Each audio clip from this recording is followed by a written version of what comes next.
जय श्री श्याम भक्तों, आज है भोलेनाथ का दिन, सोमवार का दिन है और आज हम भगवान भोलेनाथ के 16 सोमवार के व्रत का कथा का स्मरण करेंगे।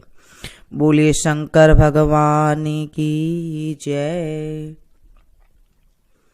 मृत्युलोक में विवाह करने की इच्छा करके एक समय श्री भूतनाथ महादेव जी माता पार्वती जी के साथ पधारे।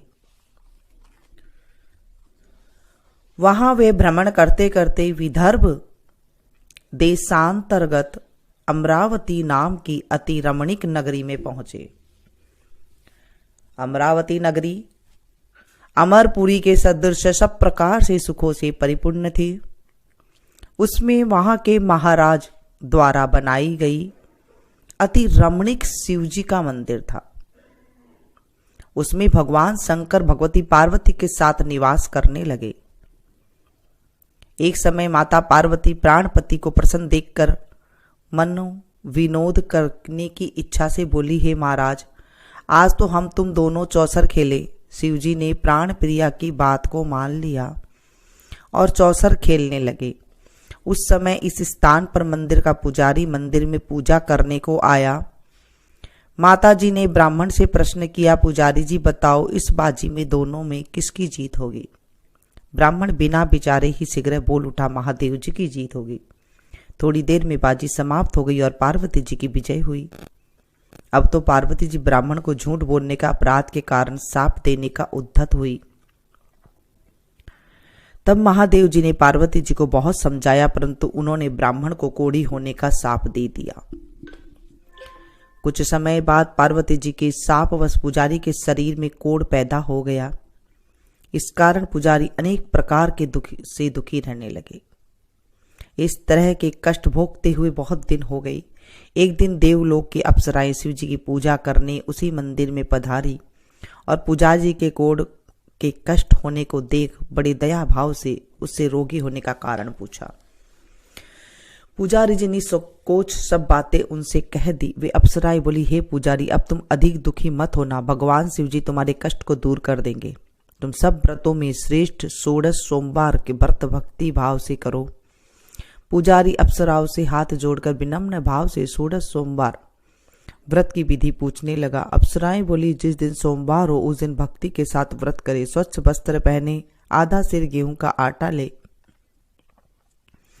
उसके 3 अंगा बनावे और घी गुड़ दीप नैवेद्य पुंगी फल बेलपत्र जनेऊ जोड़ा चंदन अक्षत पुष्पादि के द्वारा प्रदोष काल में भगवान शंकर की विधि से पूजन करे। तत्पश्चात 3 अंगों में से एक शिवजी को अर्पण करे, बाकी 2 शिवजी की प्रसादी समझकर उपस्थित जनों में बांट दे और आप भी प्रसाद ले। इस विधि से 16 सोमवार का व्रत करे। तत्पश्चात 17वें सोमवार के दिन पाव से पवित्र गेहूं के आटे की बाटी बनाए, तदनुसार घी और गुड़ मिलाकर चूरमा बनाए और शिवजी को भोग लगाकर उपस्थित भक्तों में बांटे। पीछे आप सब कुटुंब प्रसादी ले और भगवान शिवजी की कृपा से उसके मनोरथ पूर्ण हो जाते हैं। ऐसा कहकर अप्सराएं स्वर्ग को चली गई। ब्राह्मण ने यथा विधि 16 सोमवार पर व्रत किया तथा भगवान शिवजी की कृपा से रोग मुक्त होकर आनंद से रहने लगे। कुछ दिन बाद जब शिवजी और पार्वती उस मंदिर में पधारे, तब ब्राह्मण को निरोग देख पार्वती ने ब्राह्मण से रोग मुक्त होने का कारण पूछा तो ब्राह्मण ने 16 सोमवार व्रत कथा कह सुनाई। तब तो पार्वती जी ने अति प्रसन्न हो ब्राह्मण से व्रत की विधि पूछकर व्रत करने को तैयार हुई। व्रत करने के बाद उनकी मनोकामना पूर्ण हुई तथा उनके रूठे हुए पुत्र स्वामी कार्तिकेय स्वयं माता के आज्ञाकारी हुए। परंतु कार्तिकेय जी ने भी अपने यह विचार परिवर्तन का रहस्य जानने की इच्छा हुई और माता से बोले, हे माता जी, आपने ऐसा कौन सा उपाय किया जिससे मेरा आपकी और आकर्षित हुआ? तब पार्वती जी बड़ी 16 सोमवार की व्रत कथा उनको सुनाई। स्वामी कार्तिकेय बोले, इस व्रत को मैं भी करूंगा क्योंकि मेरा प्रिय मित्र ब्राह्मण बहुत दुखी दिल से परदेश गया है, हमें उससे मिलने की बहुत इच्छा है। कार्तिकेय जी ने भी इस व्रत को किया और उनका प्रिय मित्र मिल गया। मित्र ने इस आकस्मिक मिलन का भेद कार्तिकेय जी से पूछा तो वे बोले, हे मित्र, हमने तुम्हारे मिलने की इच्छा करके 16 सोमवार का व्रत किया था। अब तो ब्राह्मण मित्र को भी अपने विवाह की बड़ी इच्छा हुई। कार्तिकेय जी से व्रत की विधि पूछी और यथा विधि व्रत किया। व्रत के प्रभाव से जब वह किसी कार्यवश विदेश गया तो वहां के राजा के लड़के का स्वयंवर था। राजा ने प्रण किया था कि जिस राजकुमार के गले में सब प्रकार सिंगारित हाथेनी माला डालेगी, मैं उसी के साथ अपनी प्यारी पुत्री का विवाह कर दूंगा। शिव जी की कृपा से ब्राह्मण भी स्वयंवर देखने की इच्छा से राजसभा में एक और बैठ गया। नियत समय पर हाथेनी आई और उसने जयमाला उस ब्राह्मण के गले में डाल दी। राजा की प्रतिज्ञा के अनुसार बड़ी धूमधाम से कन्या का विवाह उस ब्राह्मण के साथ कर दिया और ब्राह्मण को बहुत सा धन और सम्मान देकर संतुष्ट किया। ब्राह्मण सुंदर राजकन्या पाकर सुख से जीवन व्यतीत करने लगा। एक दिन राजकन्या ने अपने पति से प्रश्न किया, हे प्राणनाथ, आपने ऐसा कौन सा पुण्य किया जिसके प्रभाव से हथिनी ने सब राजकुमारों को छोड़कर आपका वरण किया? ब्राह्मण बोला, हे प्राण प्रिय, मैंने अपने मित्र कार्तिकेय जी से यह कथा अनुसार 16 सोमवार का व्रत किया था, जिसके प्रभाव से मुझे तुम जैसी स्वरूपवान लक्ष्मी की प्राप्ति हुई। व्रत की महिमा को सुनकर राजकन्या को बड़ा आश्चर्य हुआ और वह भी पुत्र की कामना करके व्रत करने लगी। शिव जी की दया से उसके गर्भ से एक अति सुंदर, सुशील, धर्मात्मा और विद्वान पुत्र उत्पन्न हुआ। माता पिता दोनों उस देव पुत्र को पाकर अति प्रसन्न हुए और उसका लालन पालन भली प्रकार से करने लगे। जब पुत्र समझदार हुआ तो एक दिन उसने अपनी माता से प्रश्न किया, माँ, तुमने कौन सा तप किया है जो मेरे जैसा पुत्र तुम्हारे गर्भ से उत्पन्न हुआ? माता ने पुत्र का प्रबल मनोरथ जानकर अपने किए हुए 16 सोमवार व्रत को विधि सहित पुत्र के सन्मुख प्रकट किया। पुत्र ने ऐसे सरल व्रत को और सब तरह से मनोरथ पूर्ण करने वाले सुना तो वह भी इस व्रत को राज्याधिकार पाने की इच्छा से हर सोमवार को यथाविधि करने लगा। उसी समय एक देश के वृद्ध राजा के दूतों ने आकर उसका एक राजकन्या के लिए वरण किया। राजा ने अपनी पुत्री का विवाह ऐसे सर्वगुण संपन्न ब्राह्मण युवक के साथ करके बड़ा सुख प्राप्त किया। वृद्ध राजा के दिवंगत हो जाने पर यही ब्राह्मण बालक गद्दी पर बिठाया गया, क्योंकि दिवंगत भूप के कोई पुत्र नहीं था। राज्य का अधिकारी होकर भी वह ब्राह्मण पुत्र अपने 16 सोमवार के व्रत को करता रहा। जब 17वां सोमवार आया तो वह विप्र पुत्र ने अपनी प्रियतमा से सब पूजन सामग्री लेकर शिवालय में चलने के लिए कहा, परंतु प्रियतमा ने उसकी आज्ञा की परवाह न की। दास दासियों द्वारा सब सामग्रियां शिवालय भिजवा दी और आप भी नहीं गई। जब राजा ने शिव जी का पूजन समाप्त किया तब एक आकाशवाणी राजा से प्राप्ति हुई। राजा ने सुना, हे राजा, अपने इस रानी को राजमहल से निकाल दे, नहीं तो तेरा सर्वनाश कर देगी। ऐसी वाणी को सुनकर राजा ने आश्चर्य का ठिकाना न रहा और तत्काल ही मंत्रणा गृह में आकर अपने सभासदों को बुलाकर पूछने लगा, हे मंत्रियों, मुझे आज शिव जी की वाणी हुई है कि राजा तू अपनी इस रानी को निकाल दे, नहीं तो तेरा सर्वनाश कर देगी। मंत्री आदि सब बड़े विस्मय और दुख में डूब गए, क्योंकि जिस कन्या के कारण राज मिला, राज उसी को निकालने का जाल रचता है। राजा उसी को निकालने का जाल रचता है, यह कैसे हो सकेगा? अंत में राजा ने उसे अपने यहां से निकाल दिया। रानी दुखी हृदय से भाग्य को कोसती हुई नगर के बाहर हुई। बिना पदात्रण, फटे वस्त्र पहने, भूख से दुखी धीरे धीरे चलकर रानी एक नगर में पहुंची। वहां पर एक बुढ़िया सूत काट कर बेचने को जाती थी। राजा रानी की करुण दशा को देख बुढ़िया बोली, चल तू मेरा सूत बिकवा दे, मैं वृद्ध हूँ, भाव नहीं जानती हूँ। ऐसी बात बुढ़िया की सुन रानी ने बुढ़िया के सिर से सूत की गठड़ी उतार अपने सिर पर रखी। थोड़ी देर बाद आंधी आई और बुढ़िया का सूत पोटली सहित उड़ गया। बेचारी बुढ़िया पछताती रह गई और रानी को अपने सास से दूर रहने को कह दिया। अब रानी एक तेली के घर गई। तेली सब मटके शिव जी के प्रकोप से कारण उसी समय चटक गई। ऐसी दशा देख तेली ने रानी को अपने घर से निकाल दिया। इस प्रकार रानी अत्यंत दुखी पाती हुई सरिता के तट पर गई तो सरिता के समस्त जल सूख गया। तत्पश्चात रानी एक वन में गई। वहां जाकर सरोवर में सीढ़ी से उतर पानी पीने को गई। उसके हाथ से जल का स्पर्श होते ही सरोवर में नील कमल के सदृश जल में असंख्य कीड़े पड़ गए और वह गंदा हो गया। रानी ने भाग्य का दोषारोपण करते हुए उस जल को पान करके पेड़ की शीतल छाया में विश्राम करना चाहा। वह रानी जिस पेड़ के नीचे जाती उस पेड़ के पत्ते तत्काल ही गिरते रहते। वह वन सरोवर जल की ऐसी दशा देखकर गऊ चराते ग्वालों ने अपने गुसाई जी से कहा, जो जंगल में स्थित मंदिर के पुजारी थे। कही गुसाई जी के आदेशानुसार ग्वाले रानी को पकड़कर गुसाई जी के पास ले आए। रानी ने मुख कांति और शरीर शोभा देख गुसाई जी जान गए कि अवश्य ही कोई विधि की गति की मारी कुलीन अबला है।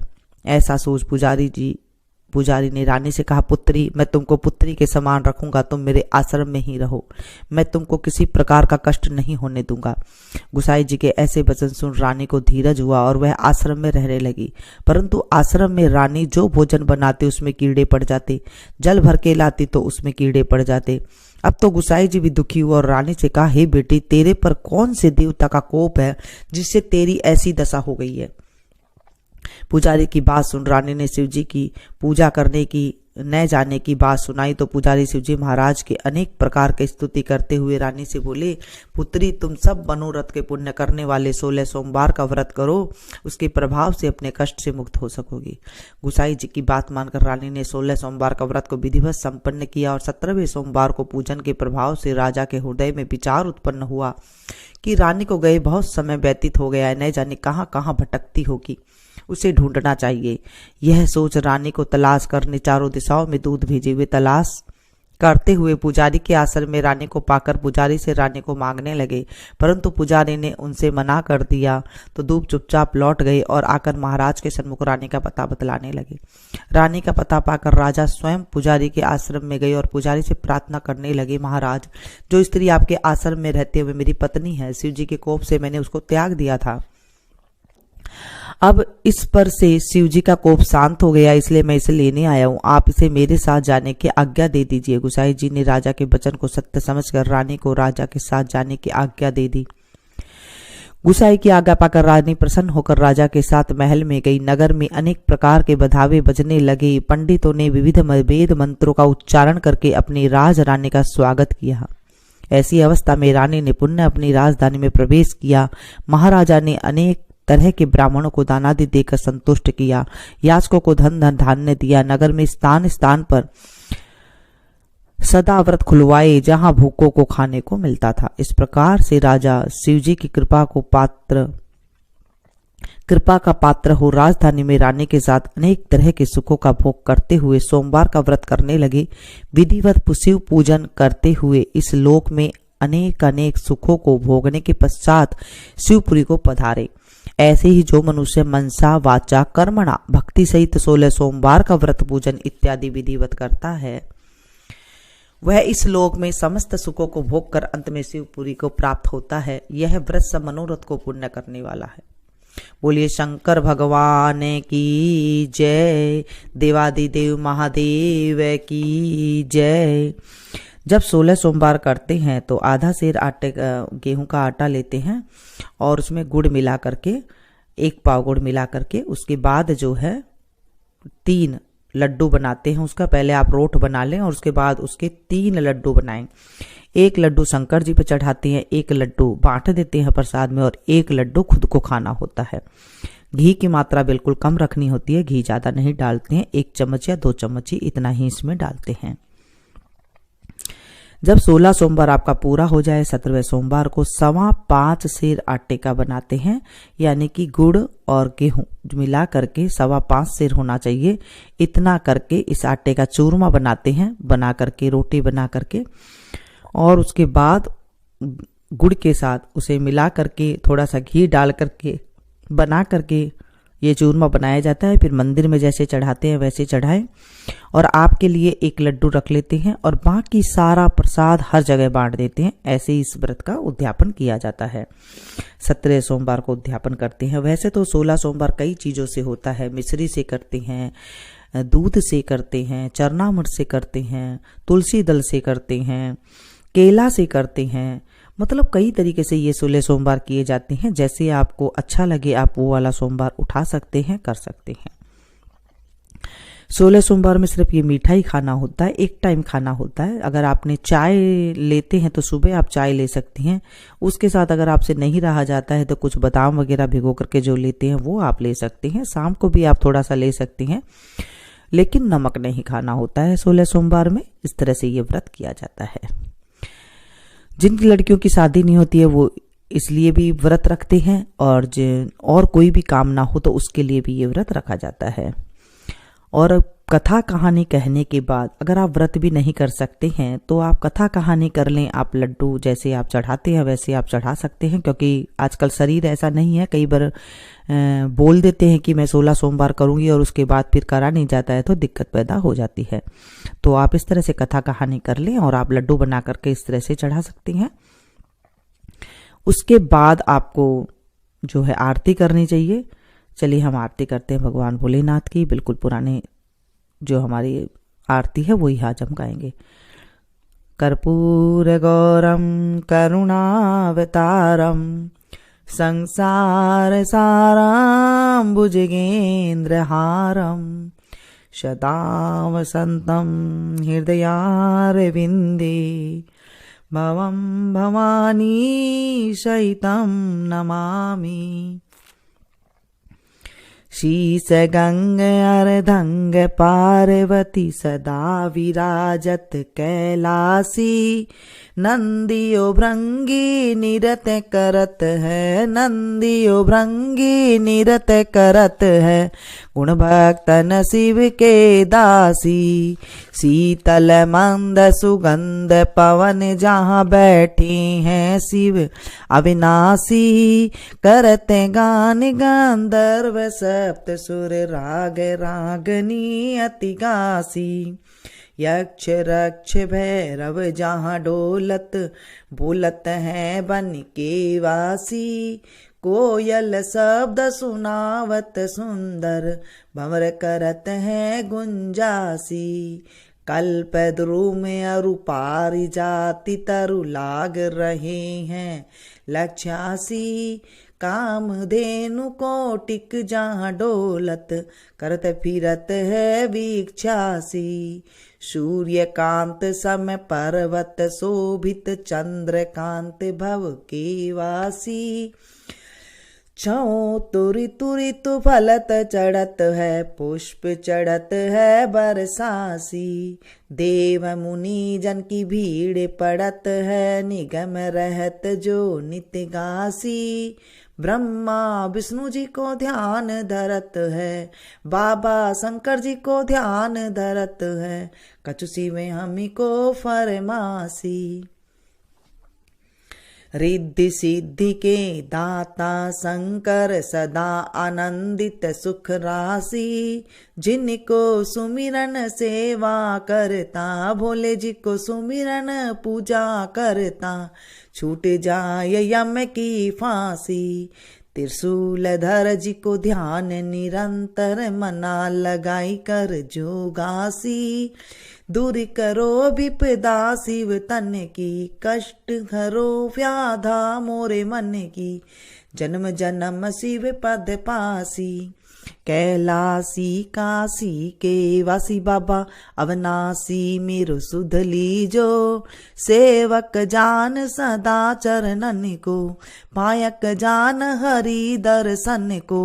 अपनो ज्ञान कृपा कीजो। आप तो प्रभु जी सदा शयानी बाबा अवगुण मीरो सब ढकियो। सब अपराध क्षमा कर शंकर मेरो अपराध माफ कर भोले बाबा। किंकर की विनती सुनियो। अभय ज्ञान दी जो हरि मोह को सकल सृष्टि के हितकारी। सिर भोलेनाथ बाबा भक्त निरंजन। भूतनाथ बाबा भक्त निरंजन। अलखनाथ बाबा भक्त निरंजन। भवभंजन भव शुभकारी। काल हरो हरि कष्ट हरो हरि दुख हरो दारिद्र हरो, नमामि शंकर भवानी भोले बाबा, नमामि शंकर भवानी भोले बाबा। हर हर शंकर आप शरणम, सेवा पूजा बंदगी सभी तुम्हारे हाथ। मैं तो कुछ जानू नहीं तुम जानो रघुनाथ। सिंह चढ़े दुर्गा मिले, गरुड़ चढ़े भगवान, बैल चढ़े शिव जी मिले तो पूर्ण होए सब काम। सदा भवानी दायिनी सन्मुख रहत गणेश, पांच देव रक्षा करे ब्रह्मा विष्णु महेश। सांब सदा शिवाय नमः। बोले शंकर भगवान की जय। तमेव माता च पिता तमेव, तमेव बंधु च सखा तमेव, तमेव विद्या द्रविणं तमेव, तमेव सर्वं मम देव देवं। पापहं पापकर्माहं पापात्मा पाप संभवो, त्राहि मां पार्वतीनाथो सर्वपापो हरो हरो, त्राहि मां पार्वतीनाथो सर्वपापो हरो हरो, त्राहि मां पार्वतीनाथो सर्वपापो हरो हरो। सांब सदा शिवाय नमः। बोले शंकर भगवान की जय। आज हमने आरती करी, फिर भगवान से क्षमा ऐसा ना करें, और इसके बाद जो है आप इसे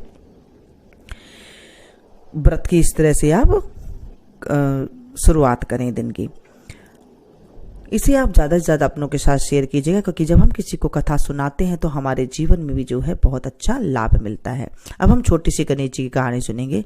बिंदा है बाबा रंगा चंगा, बिंद्रावन में फिर सुरूंगा, पोत भोग की राबड़ी, नवास भोग की खीर, मीठी लागे राबड़ी खाटी लागे खीर, सड़सठ करती साड़ी दीजो, बड़बड़ करती बांधे दीजो, घर मोकलो घर साकलो, राजा को सुराज रानी को सुभाग, सीता को सुहाग बैकुंठ को बास, श्री कृष्ण कांतो। जय बोले बिंदायक जी महाराज की जय। कोई भी कथा करे उसके बाद गणेश जी की कहानी हमें अवश्य करनी चाहिए। इसे ज़्यादा से ज़्यादा अपनों के साथ शेयर कीजिएगा, ताकि औरों को भी लाभ मिल सके और आपको भी लाभ मिल सके, क्योंकि हम जब किसी को कथा सुनाते हैं तो हमारे जीवन में भी लाभ होने लग जाता है। हे भोलेनाथ बाबा, आज हमने आपकी कथा करी, आरती करी, गणेश जी की कहानी कही।